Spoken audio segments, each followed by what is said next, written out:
அவரு எல்லாத்துக்கும் நல்லது தானே செஞ்சுக்கிறாரு. அதனால இந்த ஏரியா ஃபுல்லா அவர் தான் வருவார். யூஸ் ஆகுது, நிறைய பேர் வராங்களா, வந்து தானே போறாங்க, நிறைய பேர் வராங்க. அப்படி கிடையாதுங்க.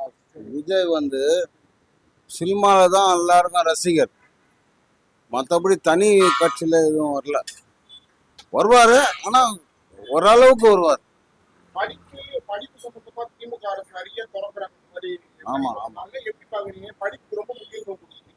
கண்டிப்பா படிப்புக்கு தான். இப்ப இருக்கிற காலகட்டத்துக்கு படிப்பு தான். நாங்கெல்லாம் படிக்கலையே, 5வது தானே படிச்சோம். ஜாஸ்தி படிச்சிருந்தா பரவாயில்ல, 5வது தான் படிச்சோம். அப்போ வருமானம் கிடையாது, புரியுதுங்களா? அந்த மாதிரி இப்ப நம்ம பசங்கள்லாம் படிக்க வச்சிட்டோம். அதனால அவ்வளோ கண்டிப்பா